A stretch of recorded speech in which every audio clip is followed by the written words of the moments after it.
bagaimana menciptakan tempat untuk aktivitas ekonomi. Kemudian tempat ini dihuni dikerjakan oleh masyarakat. Kemudian produknya adalah produk di setempat seperti itu. Alat tukar Tempu namanya. Jadi ini udah dari awal memang Tempu ini sudah saya buat. Tempu ini berasal dari tempurung yang dibuat oleh saya rancang seperti ini. Kemudian ini alat tukarnya. Kita perintis tapi bukan pewaris gitu.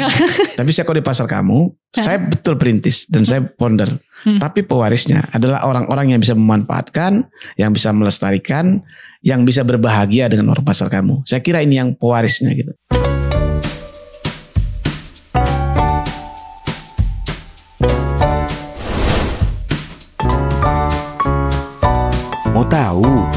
Mau tahu aja.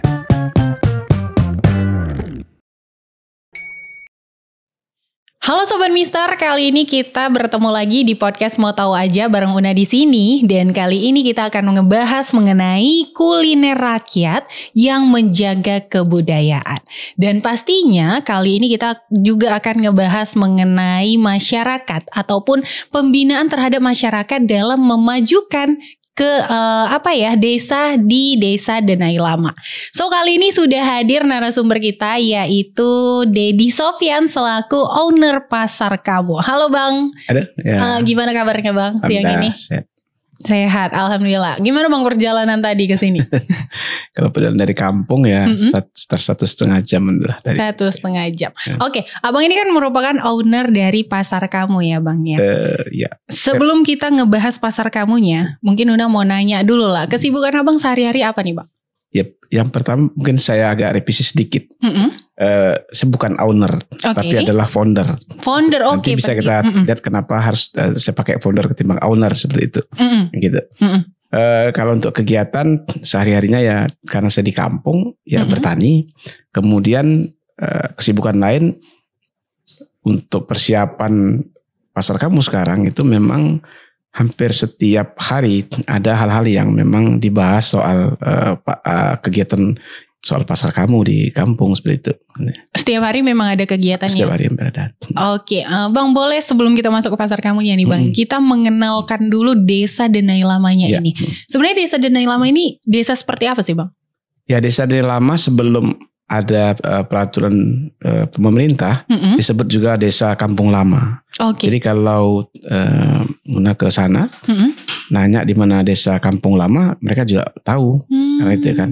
Nah sekarang Desa Kampung Lama ini di wilayah Kecamatan Pantai Labu, Kabupaten Deli Serdang, kemudian perbatasan dekat dengan perbatasan Serdang Bedagi.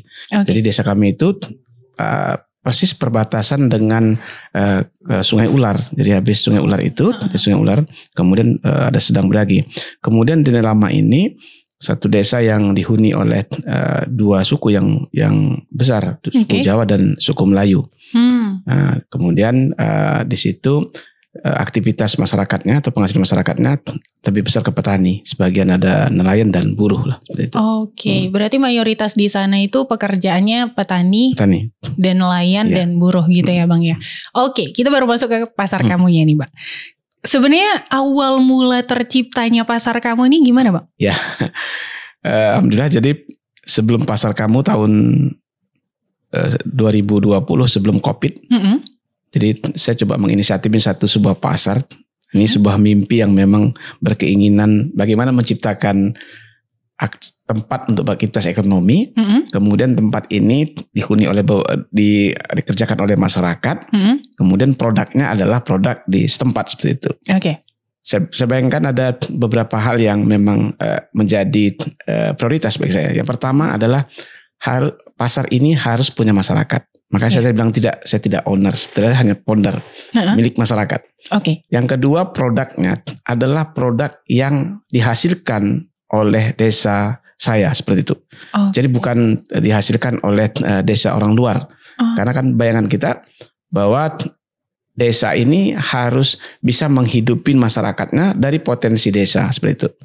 Walaupun misalnya ada penghasilan padi, ada hasil kebun lain, tapi saya kira padi ini setelah panen dijual keluar dan hanya hanya di situ sebenarnya hubungannya, tapi bukan produk yang ada di desa itu bisa menjadi nilai ekonomis. Yang ketiga memang tantangannya adalah kalau saya bayangkan pasar tentunya akan berhubungan dengan modal. Benar. Dan yang kedua adalah berhubungan dengan pembeli. Pembeli waktu tahun 2020 itu sudah tren sebenarnya. Orang menjual barang atau produk melalui online gitu. Tapi jauh-jauh hari memang saya menolak untuk masyarakat menjual produknya dengan cara online. Gitu. Nah, ini mungkin prinsip yang dulu saya bangun di pikiran saya seperti itu. Nah, seperti yang Abang bilang tadi bahwa pasar kamu ini tidak perlu bukan tidak perlu sih, tapi tidak terlalu banyak pengeluaran modalnya. Iya. Nah, itu bisa dijelasin gak sih Bang? Karena kan kalau misalnya buka usaha itu udah pasti yang pertama kali yang harus kita pikirkan itu modalnya dari mana gitu kan Bang? Iya. Ini apa ini memang ambisi pribadi lainnya. Setiap ada usaha pasti ada modal. Artinya modal yang saya sebut ini tidak modal yang ratusan ribu. Kalau cuma 5.000, 10.000 kan belum dibilangkan orang modal ya gitu. Iya. Ini yang harus saya jawab. Maka ketika saya ingin menjawab itu, pilihan saya untuk melakukan melakukan usaha ini adalah mencari yang ada diproduksi oleh kampung dan itu yang tidak modal. Saya bilang, misalnya begini, setiap pagi orang sarapan yang namanya goreng pisang itu biasa, kampung, dan itu tidak perlu pakai modal. Ambil di kebun, goreng, kemudian kita sarapan. Artinya modal untuk berjualan, bukan modal kok beli minyak. Oke lah, itu sehari-hari. Kemudian ada sana tuh namanya kue ongol-ongol misalnya gitu ya, yang tepung itu dimasak kemudian untuk sarapan. Ini enggak ada modal. Artinya hal-hal yang biasa. Kemudian ada namanya cengkaruk gitu. Cengkaruk ini orang hasil masak kemudian kerak, dijemur, ditumbuk-tumbuk, dikasih kelapa, sudah bisa dimakan sarapan. Ini hal-hal yang biasa. Ada kue dangai yang itu hadir di saat orang sarapan biasa. Nah, kue-kue ini kan memang hadir setiap saat di saat sarapan, yang itu kapan saja bisa dibuat, yang itu sehari-hari tidak pakai modal. Nah, inilah yang jadi tantangan. Gimana kalau ini yang kita jual gitu, walaupun orang yang dijual itu kan cuma lontong segala macam, ini kan bukan gitu. Nah, ini yang jadi tantangan kita. Kita coba begitu. Ada kue-kue makmur kue-kue yang biasa. Ini yang saya sebut yang tidak bermodal tinggi. Artinya yang kehidupan sehari-hari. Kue-kue ini yang bagaimana tantangan saya untuk bagaimana menjadi nilai ekonomis seperti itu. Yang pertama. Yang kedua tentunya biasanya orang jualan perlu perlu tempat yang baik seperti itu. Tempat yang baik ini pastilah modal. Kalau mama saya bilang, ya kalau mau jualan harus tempat ramai. Di simpang jalan atau di pinggir jalan. Ini kok jualan di kebunmu gimana gitu. Nah, ini tantangan. Saya ingin buktikan bahwa dengan zaman sekarang masa nggak ada cara orang bagaimana datang walaupun di tempat yang sepi seperti itu. Maka waktu itu ini yang pertama yang memang selain produk saya ditemukan produk dan itu tidak pakai modal. Saya harus coba duluan karena kok di kampung itu kalau kita mau melakukan sesuatu ya harus kita duluan seperti itu kan. Nah, itu kemudian apa yang menjadi tarik orang seperti itu. Saya lihat kawan-kawan boleh ada kalau tempat sarapan, kalau buat ada pasar tuh harus ada tempat selfie. Karena tempat-tempat selfie ini buat orang datang, misalnya ada ayunan, kemudian ada gambar love sebenarnya gitu. Tapi saya kira tempat-tempat selfie ini juga mahal. Untuk membuat ayunan, untuk membuat gambar love itu juga properti itu juga mahal. Dan saya kira ini terbatas. Saya lihat orang selfie satu kali aja di tempat selfie, kemudian nggak mau 2 kali lagi atau 3 kali lagi gitu. Nah, itu makanya saya temukan alat tukarnya. Sini saya akal ini jangan-jangan kalau kita pakai alat tukar ini masih bisa menarik gitu. Kalau misalnya di plaza segala macam ada alat tukar pakai kartu segala macam, ya kita coba alat tukarnya. Maka saya coba apa saya cari. Jadi saya temukanlah ini. Ini alat tukar tempu namanya. Jadi ini udah dari awal memang tempu ini sudah saya buat. Tempu ini berasal dari tempurung yang dibuat oleh saya rancang seperti ini. Kemudian ini alat tukarnya. Nah, ini saya bayangkan bahwa akan ada gunjingan orang bahwa nanti beli di Pekan Sarapan atau pasar kamu ini tidak usah pakai uang gitu kan. Nah ini kan kira-kira wah kok pakai uang? Iya pakai tempurung aja orang bilang. Betul lah itu. Maksudnya ada gunjingan begitulah yang saya bayangkan. Tapi alhamdulillah juga memang sekarang jadi gunjingan ini. Jadi nggak pakai uang rupiah gitu. Nah ini salah satu strategi menurut saya itu. Gitu. Ini menjadi daya tarik tersendiri sih Bang untuk orang-orang kota ngelihat ini ya kan. Dan ini tuh kita sebelum masuk ke dalam pasar kamunya harus ditukar dulu pakai ini atau gimana? Jadi ada alat tukarnya.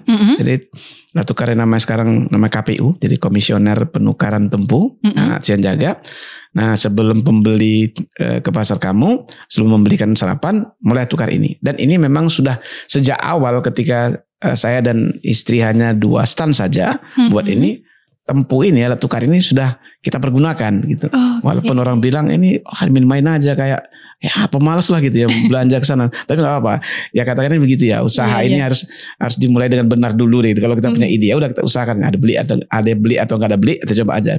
Karena saya kira bagaimana orang yang orang luar nanti itu mau ke kampung itu beli untuk sesuatu hal yang memang ada daya tariknya gitu. Iya. Selain produk kue kampung, kemudian juga alat tukarnya ini kok nggak pakai uang apa betul gitu kan gitu. Nah ini sebenarnya mainan waktu kecil deh ya. Kalau dulu ada daun apa gitu kan. Nah untuk satu tempu ini Bang berapa ini alat tukarnya? Ini satu tempu ini 2.000 rupiah. Nah 2.000 rupiah itu yang kita konversikan dengan produk. Jadi kalau ada lontong biasanya di kampung itu harganya juga 8.000 atau 6.000, maka untuk tempu ini ya 3 sampai 4 tempu seperti itu. Tetap harga yang di kampung itu di situ. Nah, itu dia. Nah ini kan ada nih Bang, Pekan Sarapan Karya Anak Muda. Berarti yang ikut di dalam kawan lama. Pasar kamu ya. Pasar kamu ini berarti anak muda semua atau gimana Bang? Dulu begitu. Jadi awal sebalik lagi ke awal untuk ceritanya. Ketika saya membuka itu harus ada brand apa lah untuk pasar ini sebagian. Mungkin yang lebih banyak persoalan yang gampang diajak itu adalah muda. Makanya awal-awal yang banyak berjualan di yang saya ajak itu adalah anak muda. Walaupun secara mental anak muda ini tidak berani. Ini nanti nggak laku, nggak ada modal. Nah, saya sekarang enak jawabnya. Enggak, betul nggak ada modal. Nggak ada modal. Nggak ada apa itu. Nggak ada modal. Tinggal jualan, produknya ada, ya kan.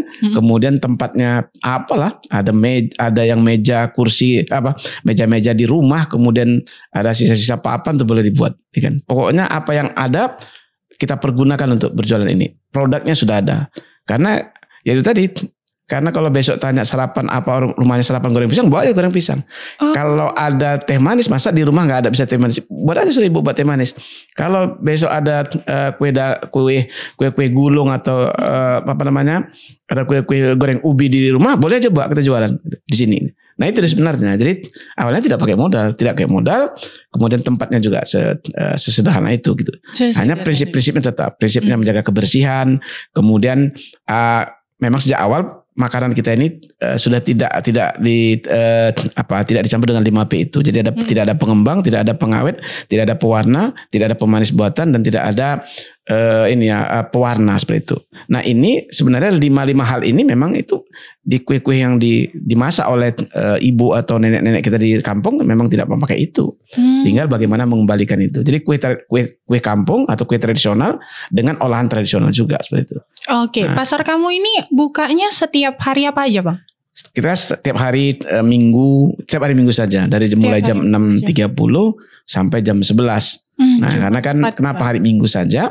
Karena tadi itu sejak awal banyak anak muda yang ikut di situ, dan anak muda ini usianya masih usia sekolah. Jadi ada SMP, SMA yang kuliah di situ. Iya. Maka Minggu itu aja tempat aktivitasnya. Dan ide saya juga mendirikan pasar ini karena untuk mencari uang tambahan ya nih kan. Jadi kalau Minggu itu para buruh nggak bekerja, ibu-ibu atau orang tuanya sudah tidak bekerja, maka ada aktivitas ekonomi yang cukup setengah hari saja untuk bekerja di situ. Oke. Nah, mungkin Una mau menyinggung sedikit nih Bang, bahwasanya di Desa Denai Lama ini juga ada yang seperti pasar kamu ini Bang. Iya. Kalau nggak salah itu namanya Paloh Naga. Apakah itu satu bukan sih, satu satu kepengurusan sama Bang atau gimana Bang? Iya. Dulu Paloh Naga ini, Desa Denai Lama ini sudah menjadi desa wisata. Jadi namanya Desa Wisata Kampung Lama. Oke. Salah satu produk yang yang untuk desa wisata ini adalah agrowisata Paloh Naga. Yang ini bentuknya trekking kemudian di tengah sawah. Iya. Nah ini akhir-akhir ketika waktu COVID agak menurun memang karena memang tren-tren wisata yang memakai trekking ini kayaknya cukup berlomba dulu ya gitu ya, cukup berlomba itu. Kemudian agrowisata setelah 1,5 tahun pasar kamu ada, kemudian Paloh Naga untuk menarik menjadi daya tarik lagi pengunjung, mereka buat juga sarapan pagi di situ. Dan sarapan pagi yang hampir persis produknya. Nah ternyata ini pelajaran juga bagi kami bahwa dalam satu tempat itu memang sebuah persaingan itu memang susah serinya istilahnya kan. Ya, pasti ada yang tenggelam kemudian ada yang maju. Nah ini disadari sama BUMDes karena itu yang dikelola oleh BUMDes. Sekarang mereka berhenti soal sarapan itu dan mereka terus dengan agro Paloh Naganya. Agro Paloh Naganya. Oke. Berarti Bang di pasar kamu ini kan sudah cukup hits lah ya sekarang. Nah, makanan-makanan seperti apa aja sih yang kita dapatkan di pasar kamu ini? Ya, awalnya saya berpikir hanya makanan Melayu ya. Itu makanya ada kue dangai, kue rasida, kue makmur di situ. Kemudian sarapan-sarapan yang berada di sekitar kampung itu. Lama kelamaan apakah pengetahuan kami atau informasi kami begitu banyaknya antusias keluarga atau anak muda yang mau berjualan sehingga kue tradisional ini terbatas ya untuk di Serdang ya. Jadi akhirnya kita sepakat dengan pedagang boleh kita keluar atau berjualan kue tradisional yang berasal dari dari provinsi lain, dari daerah lain gitu. Misalnya kayak timpan, kayak dan makan-makanan dari Jawa seperti itu boleh gitu. Baik itu wedang uwu segala macam itu boleh. Jadi kita bolehkan. Akhirnya sekarang memang kayak pasar kamu itu ya kita buat seperti kue tradisional yang Nusantara sebenarnya sekarang gitu. Jadi tidak lagi khusus ke Melayu karena dulu sebenarnya awalnya Melayu. Karena nggak bisa ternyata di Lama itu ada Gatot, ada Tiwul, ada Tapit, ada Grontol, ada Cengkaru. Kemudian ada banyak makanan yang di kampung itu. Kemudian ini juga berasal dari provinsi lain atau daerah lain seperti ya. Gitu. Biasanya kalau Grontol dan Tiwul, Gatot ini kan lebih ke Jawa ya kan. Akhirnya saya buka istilahnya keran itu menjadi makanan tradisional Nusantara seperti itu. Nah ini berurusan juga dengan dengan ibu-ibu atau bapak keluarga yang lain yang memang ingin jual di situ gitu. Nah, memang tidak inilah ya, kita tidak seketat mungkin lah untuk memberikan selektif untuk makanan-makanan yang modern seperti itu gitu. Oke. Nah, pasar kamu ini kan merupakan suatu wadah untuk masyarakat menambah income di kehidupan mereka gitu ya Bang ya. Apakah dengan adanya pasar kamu ini menurut kacamata Abang income pemasukan untuk masyarakatnya itu bertambah atau gimana Bang? Kalau lihat dari pendapatan ya, karena data pendapatan kan ada sama kami. Jadi kalau ini karena penjualan pakai Tempuh nggak pakai uang, maka setiap kali mereka jualan, maka data Tempuh ini ada sama kami. Karena ini kan harus mereka cairkan. Iya. Jadi satu hari itu 4,5 jam itu ada yang sampai 2.000 dan sampai 3.000 Tempuh. Pendapatan. Berarti kalau 2.000 kan 4 jutaan. Gitu. 4 jutaan iya. Nah, sampai 3.000 ada 3.000 sampai 6 jutaan ada. Nah, saya lihat bahwa akhirnya kita dalam membangun teori di kepala kita ini kalau satu hari bisa sebegini, ngapain kita buka sampai Senin sampai Sabtu kan gitu kan, kita maksimalkan aja gitu kan. Nah maka banyak juga masyarakat sekarang sudah menumpukan pendapatan di pasar kamu.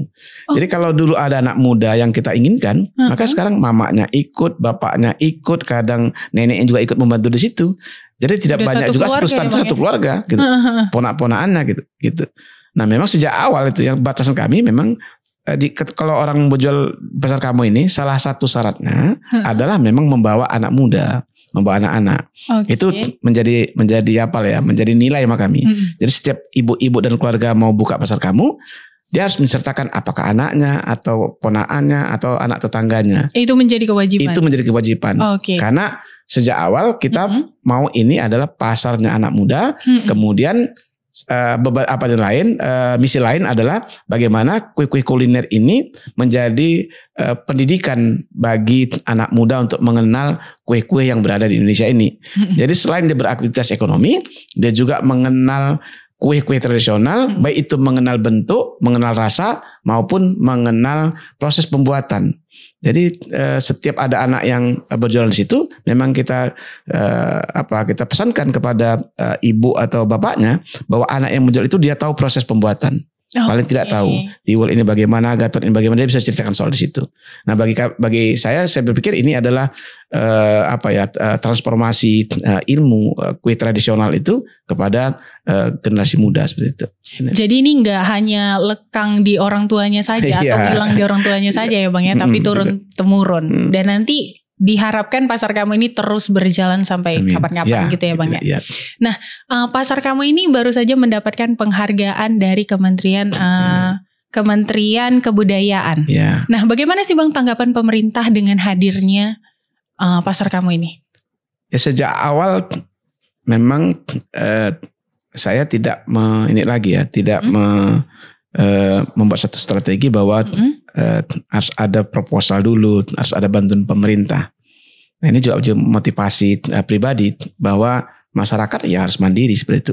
Benar. Bukan kita anti terhadap pemerintah, tapi kita tidak usah dulu kalau mau buat itu harus dibantu pemerintah. Kita buat saja dengan potensi yang ada di masyarakat gitu. Ini harus kita buktikan bahwa masyarakat itu bisa. Ternyata alhamdulillah memang setahun 2 tahun kita bisa mandiri gitu, saya dan masyarakat dengan strategi. Tidak juga saya sebagai pemilik gitu. Maka saya bilang tadi, saya tetap membantah bahwa saya bukan owner tapi founder gitu. Bahwa ini adalah miliknya masyarakat, dikelola oleh masyarakat secara partisipatif, baik itu aturan kemudian keputusan-keputusan. Saya saat ini kebetulan diamanahkan menjadi ketua di pasar kamu, tapi saya kira saya harus menyiapkan generasi-generasi. Sekarang untuk pasar kamu itu udah secara operasional sudah bisa dijalankan oleh mereka sendiri, anak-anak muda itu gitu. Jadi kalaupun nggak ada saya itu udah bisa jalan sendiri. Nah tinggal bagaimana kami berdiskusi soal ide-ide inovasi. Nah kembali kepada pemerintah memang ya kita tetap jalan soal itu. Kita buktikan bahwa masyarakat bisa. Sebenarnya kita mau kasih begini juga gitu. Bukan kita sombong ya bahwa ini masyarakat bisa gitu.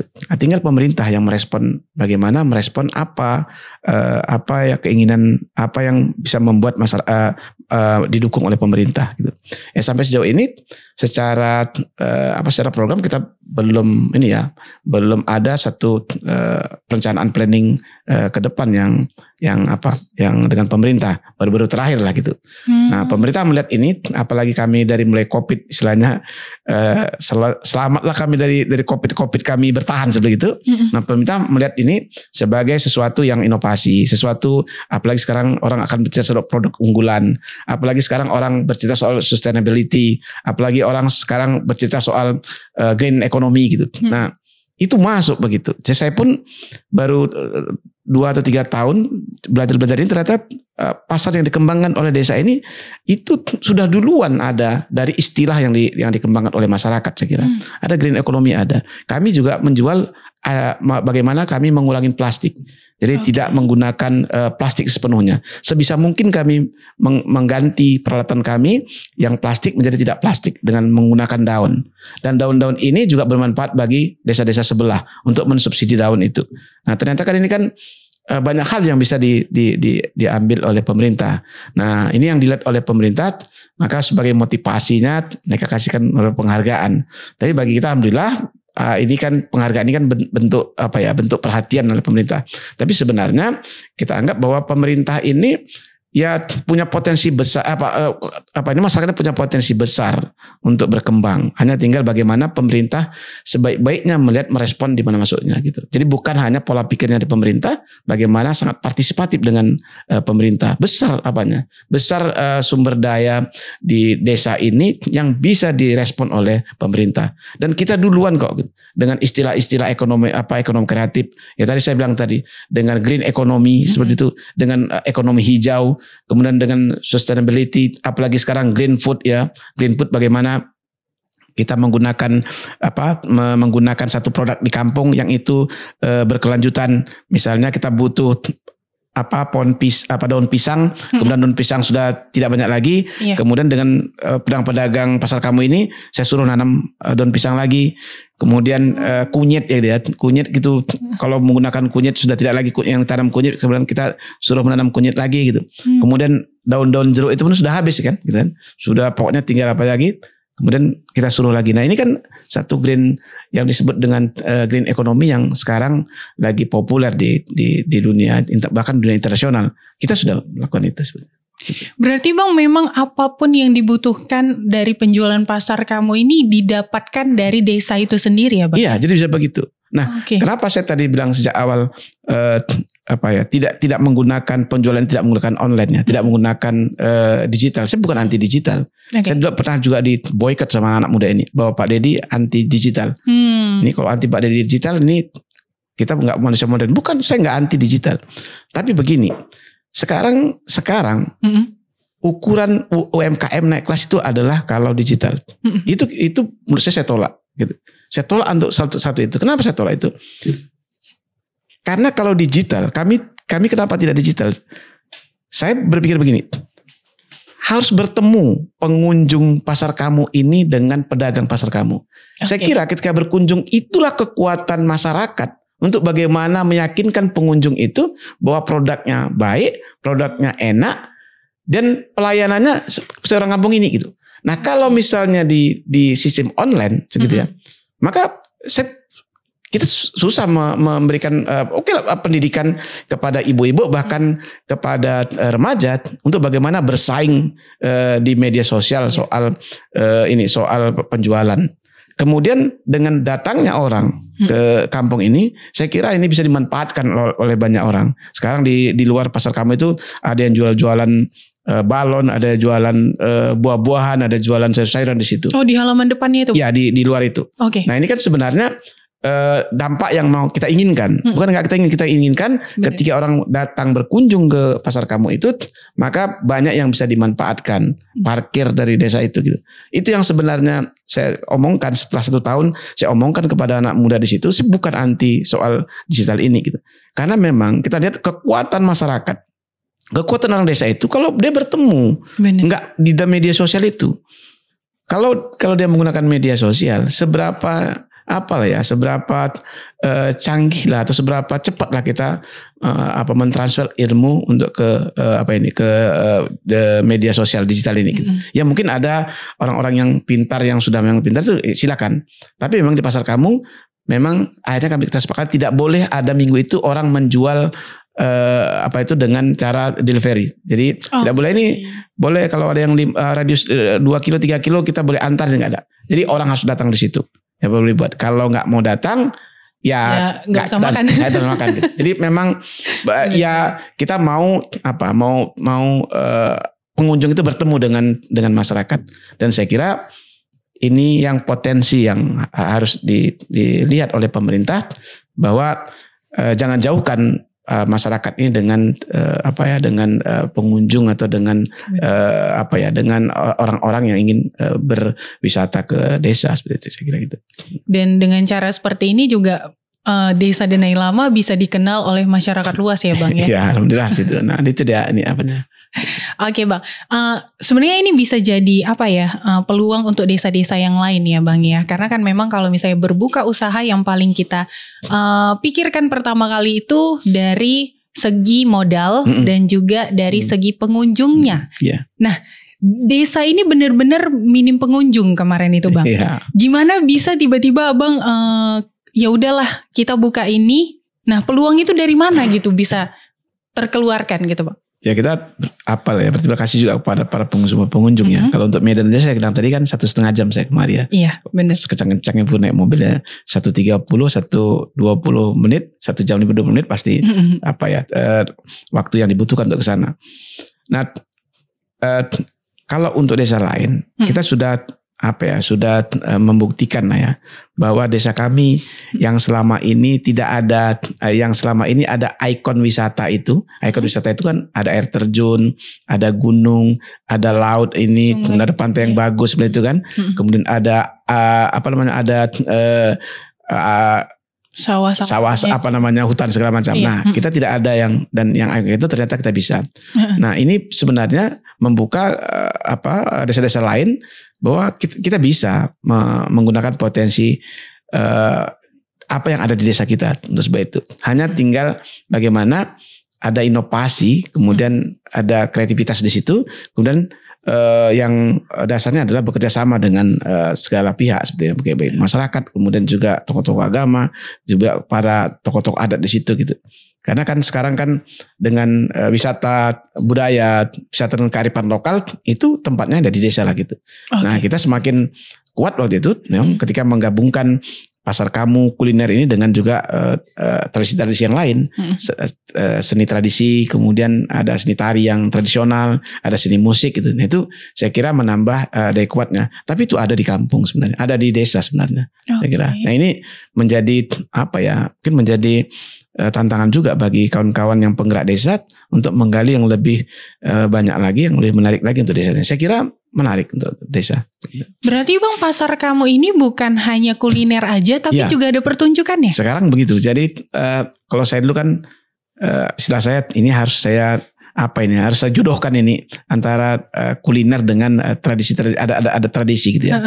Baik itu yang musik di situ, ada musik gamelan, ada musik Papung Melayu, ada tarian, kemudian ada proses-proses adat gitu ya. Ada menemukan pengantin Melayu, menemukan pengantin Jawa, kemudian turun tanah, kemudian ada mengemping, banyak sekali kebiasaan-kebiasaan masyarakat yang dulu sudah hampir punah ya, sekarang dengan ada pasar kamu bisa menjadi media menjadi ekspresi bagi kita mempertontonkan tradisi-tradisi yang memang ada di kampung seperti itu. Berarti Bang itu ada kerja sama dengan lembaga-lembaga kah atau gimana Bang? Atau hanya masyarakat kampung itu yang bermain di situ, seniman-seniman kampung? Saya bilang tadi bahwa di kampung itu hanya bagaimana cara kita melihat ya gitu. Iya, kalau benar. Kita lihat ini sebagai potensi produksi atau produksi ekonomi banyak di situ. Jadi kita kelompok-kelompok musik di situ, kelompok-kelompok seni tradisi itu kita memang ada di sekitar situ. Oke, nah kalau dulu kalau dulu hanya misalnya gamelannya, kalau dulu hanya ada istilahnya gemplak pukulan sama gamelan itu cuma 2, ya bagaimana kita ajak di situ, kemudian kita berdiskusi bagaimana suguhan entertain di situ, kemudian ya lambat laun kan bisa memenuhin peralatan dari hasil setelah kami ngamen di situ kan gitu. Nah tapi kan ada unsur penghargaan bagi kelompok-kelompok masyarakat, bagi kelompok-kelompok seni di masyarakat itu ketika ada mereka diberikan satu media yang itu ditonton oleh orang lain.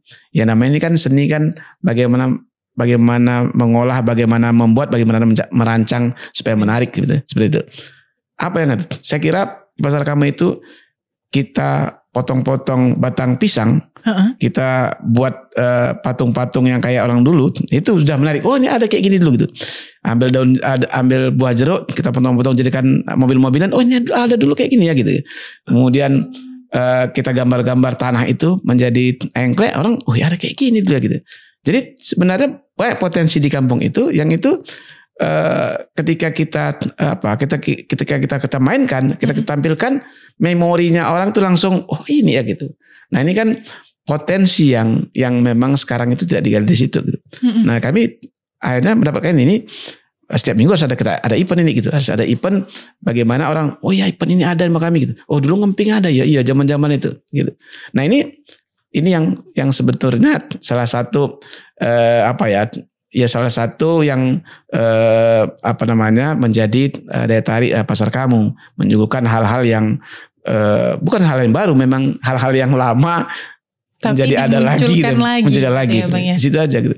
Biar tidak, meskipun zaman terus lanjut, tapi yang dulu jangan sampai ketinggalan. Iya, kalau dulu kita lihat ada setahun pengunjung lebih banyak ada orang tua ya, 60, 70 itu dia bernostalgia, dapat ada makanan Gatot di situ, ada makanan ongol-ongol, ada makanan Rasida di situ gitu.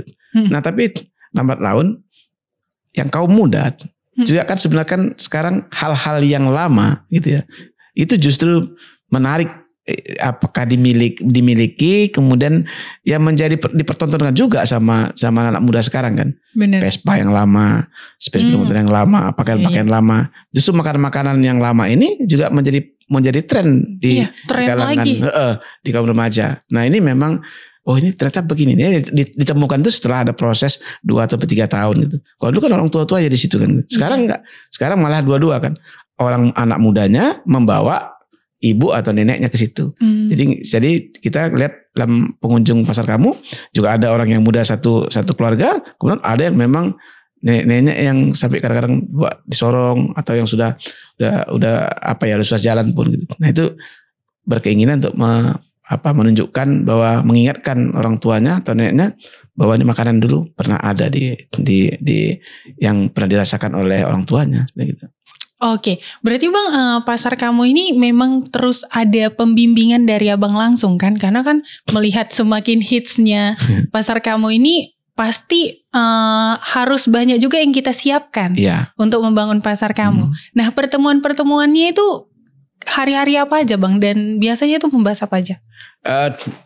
Sejak awal memang pasar kamu ini keinginan kita kan menjadi milik bersama ya. Benar. Terutama soal bagaimana penataan, bagaimana memperkuat pasar kamu ini, memperkuat produknya. Salah satu juga syarat yang ingin berjualan di pasar kamu selain produk, maka ada kerjasama yang mereka harus ikutin. Oke. Yang pertama sebelum berjualan hari Sabtu itu semua pedagang bergotong royong untuk membersihkan lahan yang ingin berjualan, gotong royong. Baik itu gotong royong kebersihan juga kalau ada hal-hal yang ingin ditambahin mereka gotong royong. Kemudian setiap malam Selasa itu ada rapat, namanya rapat evaluasi soal pasar kamu. Setiap malam Rabu kemudian semua pedagang harus bermusyawarah. Jadi setiap minggu setiap pedagang antara pengurus pasar kamu itu melakukan satu evaluasi. Okay. Nah ini yang menjadi siklus bagi kita untuk memperkuat pasar kamu ini menjadi menjadi milik bersama, dan kalau ada hal-hal yang harus ditanganin itu memang ditangani bersama. Jadi tidak ada terpisah kita soal bagaimana ini harus ada pemodal, ini harus ada pekerja seperti itu. Nah ini kekuatan ini yang mungkin menjadi salah satu juga bagi pasar kamu, ini harus kita pertahankan seperti itu. Jadi semua antara pedagang, pengelola, kemudian ini saling bekerja sama dan saling mengevaluasi secara bersama juga. Oke. Dari pasar kamu ini Bang, pengunjungnya itu hanya di Sumatera aja kah atau gimana kira-kira? Sekarang alhamdulillah kita lihat kalau setiap minggu itu berasal dari berbagai provinsi. Kadang ada dari Jakarta, Surabaya, Malang, bahkan kayak yang di Malaysia, orang Malaysia itu hampir setiap bulan tuh ada aja gitu datang. Okay. Yang di Malaysia, kemudian Singapura juga ada. Sekarang dari luar dan dalam negeri. Oh berarti mancanegara juga udah iya. Di dalam itu ya Bang ya? Iya. Dan sudah banyak lah kalau di luar dari provinsi Sumatera Utara sudah banyak pengunjung yang ke situ. Jadi kadang-kadang orang mau ke Medan, sebelum ke Medan kalau pagi dia ke pasar kamu duluan. Boleh dibagikan Bang sedikit suka dukanya dalam membesarkan pasar kamu? Gimana tuh Bang? Ya kalau sebenarnya tantangan ini adalah bagaimana mempertahankan pasar itu memang menjadi milik masyarakat.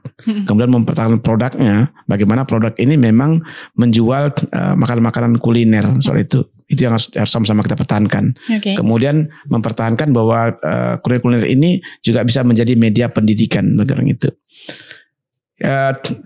Yang kemudian yang memang harus kita punya ya sabar lah ya, karena ini kan proses yang masih panjang untuk pasar kamu ini. Kemudian ya intensitas kita dalam melakoni pertemuan, berjualan, ada briefing, ada pertemuan, ada evaluasi seperti itu. Itu satu siklus yang memang saya kira sudah tersistem di situ. Yang ini yang harus saya kira dipegang kuat oleh semua yang terkait dengan pasar kamu, agar pasar kamu ini memang dipikirkan secara bersama seperti itu. Oke, nggak terasa ini kita udah di akhir aja Bang.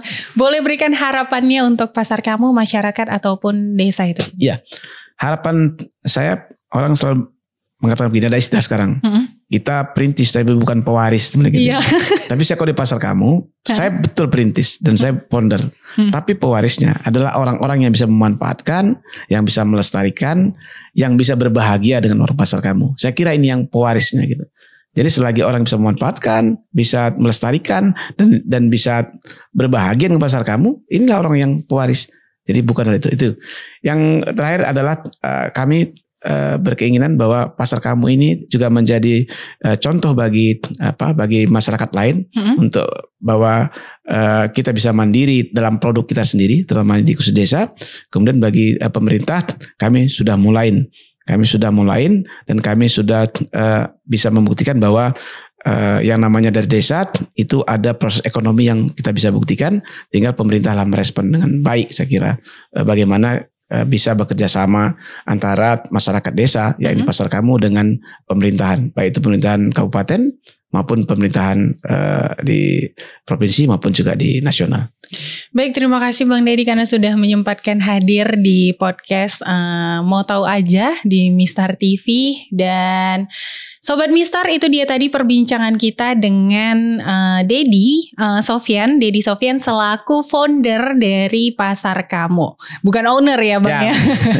Karena Pasar Kamu ini milik masyarakat juga, bukan milik perorangan. So Sobat Mistar, itu dia tadi perbincangannya. Tetap kepo, tetap tahu. See ya.